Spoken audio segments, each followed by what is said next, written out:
డబ్బు, అనారోగ్యం, ఉద్యోగం, వ్యాపారం, అప్పులతో బాధపడుతున్నారా? మీకోసమే లాంచ్ యువర్ ఫ్యూచర్ ప్రోగ్రామ్. నమస్తే, వెల్కమ్ టు సుమన్ టీవీ. నేను విష్ణు. ప్రస్తుతంతో పాటు certified financial planner doctor Bachchu Anil Kumar గారు ఉన్నారు. వారితో మాట్లాడదాం. సార్ నమస్తే. సార్ అనిల్ గారు. నమస్తే అండి. సార్ అనిల్ గారు, రీసెంట్ టైమ్స్లో ఈ పోస్ట్ రిటైర్మెంట్కి సంబంధించి నేను కొన్ని సినారియోస్ చూశాను సార్. సో చాలామంది పెద్దవాళ్ళు రిటైర్ అవుతుంటారు. రిటైర్ అయిన తర్వాత ఆ రిటైర్మెంట్ రోజు వాళ్ళకు ఒక పెద్ద మొత్తంలో కార్పస్ అనేది చేతికి వస్తుంది. అంటే వాళ్ళ డిపార్ట్మెంట్ వాళ్ళు ఒక 30 years 40 years సర్వీస్ చేశారు కాబట్టి ఎండ్ ఆఫ్ ద డే ఒక రిటైర్మెంట్ ఈవెంట్ చేసి ఆ రోజు ఒక 25 లక్షలు 30 లక్షలు చేతిలో పెడతారు. చాలామంది ఏం చేస్తున్నారంటే ఈ రిటైర్మెంట్ కార్పస్ చేతికి వచ్చాక ఆ డబ్బుని స్ప్లిట్ చేసి కొడుకులకి కూతుర్లకి పంచేస్తున్నారు ఓ వారం 10 రోజుల తర్వాత. సరే, అక్కడతో బాగుంటుంది, ఆ రోజుకి అందరూ సంతోషపడతారు.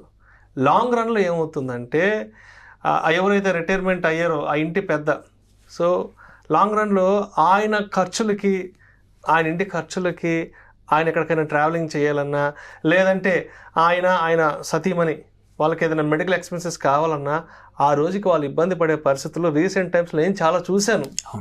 అంటే రిటైర్మెంట్ తర్వాత వాళ్ళు అంటే బాగా దర్జాగా బ్రతకాల్సిన ఎవరైతే ఉన్నారో వృద్ధ దంపతులు అనుకోవచ్చు. సో వీళ్ళు ముందుగానే ఆ డబ్బుని పిల్లలకు పంచడం, దాని తర్వాత వీళ్ళు ఫైనాన్షియల్గా ఇబ్బంది పడుతున్నారు. కాబట్టి అసలు రిటైర్మెంట్ అనే దాన్ని ఏ విధంగా ప్లాన్ చేసుకోవాలి అంటారు? చాలా అంటే రిలవెంట్ టాపిక్ అండి. ఇప్పుడు ఏంటంటే రిటైర్మెంట్ అనేది ఎర్న్డ్, అందరికీ తెలుసుకోవాల్సిన ప్రతి ఒక్కరి విషయం ఇంపార్టెంట్ ఏంటంటే ఇట్ ఈస్ ఎర్న్డ్.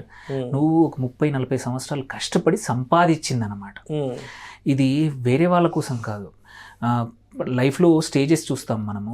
ఇది బాల్యావస్థ కానీ, తర్వాత చదువుకునే వ్యవస్థ కానీ, తర్వాత వర్క్ చేసుకునే ఏజ్ స్టేజ్ కానీ, నెక్స్ట్ రిటైర్మెంట్ అనేది ప్రతి ఒక్కరికి ఇది ఒక రైట్. ఈ రైట్ కోసం ఏంటంటే మనం ఒక 20-30 సంవత్సరాలు 40 సంవత్సరాలు 50 సంవత్సరాలు పని చేసాము, ఇంత కార్పస్ జనరేట్ చేసి, ఇది నీ రైట్. నువ్వు ఆ పనిచేసే టైంలో నీ బాధ్యతలు తీర్చేసావు, నీ పిల్లలు చదివించావు, నువ్వు ఏదైతే నీ ఫేజెస్ చేసావో నీ పిల్లలకు కూడా అది ఇచ్చావు. ఒక స్టేజ్ తర్వాత రిటైర్మెంట్ అనేది ఎర్న్డ్. సో నువ్వు ఎంత కష్టపడి ఎంత సంపాదిస్తే అంత అంత సుఖంగా ఉండేట్టు అనేది సంపాదించావు, అంత కార్పస్ క్రియేట్ చేసావు అనమాట. సో ఈ కార్పస్ని ఎవరికైనా సరే నా అంటే సిన్సియర్ ఫైనాన్షియల్ అడ్వైజ్ ఏంటంటే తొందరపడి డిసిషన్ తీసుకోకూడదు. కార్పస్ని ఐడియల్గా ఇన్వెస్ట్ చేసుకొని దాని నుంచి వచ్చే ఇన్కమ్ నీకు కావాలంటే ఎవరికైనా ఇవ్వండి. మీకు పెన్షన్ వస్తుంది, ఒక 50,000 పెన్షన్ వస్తుంది. రిటైర్మెంట్ కార్పస్ ఒక 30 లక్షలు ఉన్నాయి అనుకుందాం ఎగ్జాంపుల్. 30 లక్షలు సేఫ్గా ఒక ఎఫ్డి పెట్టుకున్నా, ఎఫ్డి పెట్టుకొని 8% 7% వస్తుంది. సో 7% వచ్చే అమౌంట్ 30 లక్షలకు నెలకు 15,000 అనుకుందాం. 15,000 వచ్చినా కానీ మీకు వచ్చే దాంట్లో ఎంత మీకు అవసరాలకు పోను కావాలంటే ఇవ్వండి, బట్ కార్పస్ ఇవ్వద్దు. కార్పస్ ఇవ్వకూడదు. కార్పస్ అయినంత వరకు మనకు కాపాడుకోవాలి. ఎందుకంటే ఇప్పుడు ఇన్ఫ్లేషన్ వల్ల మెడికల్ ఎక్స్పెన్సెసే కానివ్వండి, ఎటువంటి ఎక్స్పెండిచర్ కూడా పెరిగిపోయింది. సో మీకున్నప్పుడు శాలరీ కన్నా ఇప్పుడు ఎక్స్పెన్సెస్ కూడా అలాగే పెరుగుతూ ఉన్నాయి. కాబట్టి సో మీ కొత్త ఇన్కమ్ ఆగిపోయింది. ఉన్న కార్పస్ ఉన్న పెన్షనే మీకు వచ్చేది. వెరాజ్ యంగర్ నువ్వు 30s 40s ఉంటే ఇంకొక పని చేసుకోవచ్చు, ఇంకా కొత్త జాబ్ వెతుక్కొని ఇప్పుడు వచ్చే శాలరీ కన్నా అవకాశాలు ఉండేవి. Retirement is more or less మీకున్న యాసెట్స్ తోటి మేనేజ్ చేసుకోవాలి, రిటర్న్స్ చేసుకోవాలి. సో అలాంటప్పుడు కార్పస్ ఇంకోరికి ఇవ్వకుండా కార్పస్ అనేది మన కంట్రోల్లో ఉంచుకొని ఐదర్ వైఫ్ కానీ ఆర్ హస్బెండ్ ఇద్దరిలో ఒకరి పేరు మీద పెట్టుకొని వచ్చి, నాకు చాలామంది క్లయింట్స్ ఉన్నారు, ఈవెన్ ఐపీఎస్ ఆఫీసర్లు కానీ డిఐజీ ఐజీ లెవెల్లో వాళ్ళు కూడా ఉన్నారు. వాళ్ళు కూడా ఇవ్వచ్చు కావాలంటే పిల్లలకి, కానీ దానికన్నా నీ బాధ్యత నువ్వే చూసుకొని ఫైనాన్షియల్ స్టెబిలిటీ చూసుకొని వచ్చే రిటర్న్స్ ఇస్తారు. సో దానివల్ల ఏమవుతుందంటే కంట్రోల్ నీ దగ్గర ఉంటుంది. ఏమైనా అవసరం వచ్చినప్పుడు, పెద్ద అవసరాలు వచ్చాయనుకోండి, ఏమైనా హెల్త్ ఇష్యూస్ ఎమర్జెన్సీస్ వచ్చాయి, అలాంటప్పుడు కావాలంటే నువ్వు వాడుకోవచ్చు. ఆర్ నిజంగానే ఫ్యామిలీకి మన పిల్లలకి నిజంగానే ఏదైనా పెద్ద ఎమర్జెన్సీ వచ్చి అప్పుడు కావాలంటే ఇవ్వండి. బట్ ముందే ప్లాన్ చేసుకొని డివైడ్ చేయడం అనేది పద్ధతి కాదు. దానివల్ల యాక్చువల్లీ మనం హెల్ప్ చేయట్లేదు, వాళ్ళని లేజీ చేస్తున్నాం, సోమరిపోతులని చేస్తున్నాం. సో డబ్బులు అనేది వాళ్ళని కూడా అవకాశం ఇవ్వాలి. మీరు కష్టపడి మీరు సంపాదించండి. డబ్బుల సంపాదన పడే కష్టం తెలియకపోతే డబ్బులు ఈజీగా వస్తే ఆ డబ్బులు ఉండవు. ఇది మన పెద్దవాళ్ళు చెప్పిన మాట. సో డబ్బులు ఈజీగా వచ్చిన డబ్బులకి వాల్యూ తక్కువ ఉంటుంది. అదే కష్టపడి నువ్వు 10 రూపాయలు సంపాదిస్తే దానికి ఉన్న వాల్యూ ఎవరన్నా 100 రూపాయలు ఇస్తే వాల్యూ తేడా ఉంటుంది. సో అందుకే ఇవ్వకండి, అవసరానికి ఇవ్వండి, అదే వాళ్ళ కష్టంలో ఉండేవ్వండి. దీనికన్నా ఇంపార్టెంట్ చేయాల్సింది ఏంటంటే ఒక ప్రాపర్ మెడికల్ ఇన్సూరెన్స్ పాలసీ అనేది చాలా ఇంపార్టెంట్. ఏంటంటే మీరు ఎన్ని సంవత్సరాలు ప్రాబబిలిటీ ఏంటంటే మన ఏజ్తో పాటు మనకు మెడికల్ అంటే మన ఆరోగ్య సమస్యలు అనేది పెరిగే అవకాశాలు ఉన్నాయి. లైఫ్ స్టైల్ అనుకోండి, కరెంట్ పొల్యూషన్ అనుకోండి, మనం తినే తిండి అనుకోండి. సో వీటి వల్ల మనకి ఒక చోట కూర్చొని చేసే పనులు ఇంతకుముందులాగా యాక్టివ్గా లేకపోవడం వల్ల కూడా సో మనకి లైఫ్ స్టైల్ డిసీజెస్ కూడా వస్తున్నాయి. కాబట్టి ప్రాపర్ మెడికల్ ఇన్సూరెన్స్. సో ఐడియల్గా ఏంటంటే మీరు గవర్నమెంట్ ఎంప్లాయీ అనుకోండి, మీ CGHS ఉన్నాయండి, దాంతో స్టేట్ SGHS ఉన్నా కానీ సొంతంగా ప్రైవేట్గా ఒకటి ఉంచుకుంటే ఆల్వేస్ బెటర్. అండ్ ఇప్పుడు మీరు చూస్తే అన్ని IRDA కూడా 65+ కూడా కొత్తగా ఎంట్రీ చేయొచ్చు. ఇంతకుముందు ఏంటంటే 65 వరకు లిమిటేషన్ ఉండేది, ఎంట్రీ 100 వరకు తీసుకెళ్ళిపోయింది. ఎంట్రీ ఏజ్ కూడా ఇప్పుడు లిమిట్ లేదు. అండ్ కాంపిటీషన్ ఉండడం వల్ల చాలా రకాల పాలసీలు ఉన్నాయి. ఈవెన్ మనం డయాబెటీస్ ఉన్నా, మనకి హైపర్ టెన్షన్ ఉన్నా, మనం క్యాన్సర్ పేషెంట్ అయినా చాలా వాటికి పాలసీలు ఇస్తున్నారు. దీర్ఘకాలిక వ్యాధులు ఉన్నా కూడా ఇప్పుడు పాలసీలు కొత్త గైడ్ లైన్స్ తీసుకొచ్చేసింది చాలా. ఎందుకంటే కంపెనీస్ చాలా అయిపోయాయి. సో నియర్లీ ఒక 30 కంపెనీస్ ఉన్నాయి హెల్త్ ఇన్సూరెన్స్ ఇచ్చే కంపెనీలు. సో అందరూ కాంపిటీషన్ వల్ల చాలా రకాల ప్రోడక్ట్స్ ఉన్నాయి. మన కండిషన్ బట్టి మనం తీసుకోవచ్చు. ఏంటంటే దీనివల్ల అడ్వాంటేజ్ ఏంటంటే ఎవరిని మీద చెయ్యి చాచాల్సిన అవసరం లేదు. మన ఎమర్జెన్సీ వచ్చినప్పుడు మళ్ళీ మన సేవింగ్స్ని ముట్టుకోవాల్సిన అవసరం ఉండదు.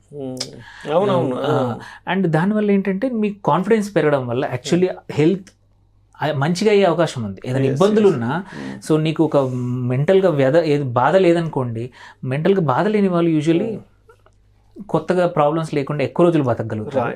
సో మంచి హెల్త్ ఇన్సూరెన్స్ పాలసీ ఉండాలి, మంచి సేఫ్ ఇన్వెస్ట్మెంట్స్ అనేది ఇంపార్టెంట్ థింగ్. పాలసీ ఎంత ఇంపార్టెంటో మీ ఇన్వెస్ట్మెంట్ సెలెక్షన్ అంతే ఇంపార్టెంట్ అండి.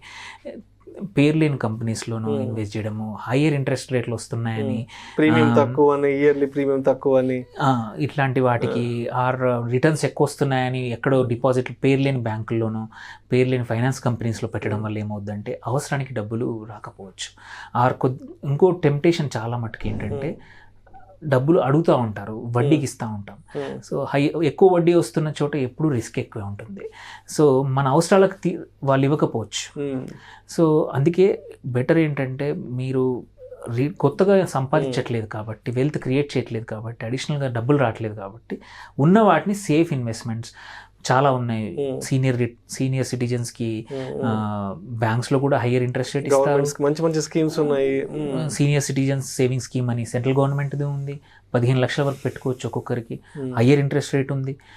సో ఆప్షన్స్ చాలా ఉన్నాయి. మ్యూచువల్ ఫండ్స్లో కూడా రకరకాల ఇన్వెస్ట్మెంట్స్ ఉన్నాయి. ఆర్ నీకు ఇన్సూరెన్స్లో అయితే జనరల్గా అవాయిడ్ చేయాలి. కాకపోతే యాన్యుటీస్ ఉన్నాయి ఇన్సూరెన్స్లో కూడా.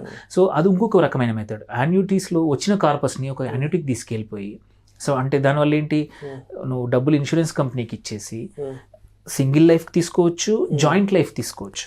సో అక్కడ ఏంటంటే మీకు 6 to 7% యాన్యుటీ పర్ రేట్ ఏదైతే ఉందో తీసుకునేప్పుడే ఫిక్స్ అయిపోతుంది. అది పర్ క్వార్టర్ కానీ హాఫ్ ఇయర్లీ కానీ మన ఇష్టం, దాన్ని సెలెక్ట్ చేసుకుంటే ఆటోమేటిక్గా మన అకౌంట్లో వస్తాయి. అండ్ మనకి ఏమైనా జరిగింది అనుకోండి, జాయింట్ లైఫ్ తీసుకున్నాం, హస్బెండ్ తీసుకున్నాడు, వైఫ్ బతికినంతకాలం ఆవిడకు వస్తుంది. బోత్ హస్బెండ్ వైఫ్ ఇద్దరు ఇది పాస్ అవి అప్పుడు నామినీకి వస్తుంది. సో మీరేంటంటే సేఫ్గా ఎటువంటి ఇష్యూస్ లేకుండా మీరు ఒక ఇన్వెస్ట్మెంట్ ఎట్లా చేశారు, నాకు తర్వాత నా వైఫ్కి, ఆర్ నాకు వైఫ్ అయితే వైఫ్ తర్వాత హస్బెండ్కి రెగ్యులర్గా ఇన్కమ్ జనరేట్ చేస్తున్నారు. మనకి ఏమైనా అయితే మన నామినీస్కి మనం డబ్బులు వెళ్తున్నాయి. సో ఇలా ప్లాన్ చేసుకుంటే మీరు స్ట్రెస్ ఫ్రీ ఫైనాన్షియల్గా కరెక్ట్గా ప్లాన్ చేసుకుంటే ఎవరికి ఇబ్బందులు రావు, మనకి పీస్ఫుల్గా హెల్త్ అవసరానికి డబ్బులు వాడుకోవచ్చు అండ్ రెగ్యులర్ ఇన్కమ్ వస్తుంది. సో ఇలా ఒకరికి ఇచ్చేసి తర్వాత బాధపడ్డం కన్నా, ఎందుకంటే సొసైటీలో జరుగుతుంది కాబట్టి ఎవరి దగ్గర అయితే డబ్బులు ఉంటాయో ఆ కాన్ఫిడెన్స్ వేరే ఉంటుంది. సో ఆ పేరెంట్స్ ధైర్యంగా నిలబడగలుగుతారు. ఇప్పుడు కరెంట్ చిన్న కుటుంబాల్లో చూస్తూ ఉంటే నువ్వు ధైర్యంగా మాట్లాడగలుగుతావు నీ డబ్బులు నీ దగ్గర ఉంటే. అదే నీ డబ్బులు వేరే వాళ్ళ దగ్గర ఉంటే ఆ ధైర్యం పోతుంది. సో అందుకే నా సిన్సియర్ సజెషన్ ఏంటంటే ఎవరైనా సరే రిటైర్మెంట్ కోసం ముందు నుంచి ప్లాన్ చేయండి. వచ్చిన డబ్బుల్ని అయినంత వరకు మీ దగ్గరే పెట్టుకొని రెగ్యులర్ ఇన్కమ్ ఇవ్వండి, కావాలంటే సపోర్ట్ చేయండి. బట్ డోంట్ మీరు ఇన్ని రోజులు సంపాదించింది జస్ట్ ఒక్క రోజులో డివైడ్ చేయకండి. Right. Thank you. Thank you sir, thank you so much. Thank you అండి. సుమన్ టీవీలో మీ పర్సనల్ అండ్ బిజినెస్ ప్రమోషన్స్ కోసం కింది నెంబర్కి కాంటాక్ట్ చేయండి.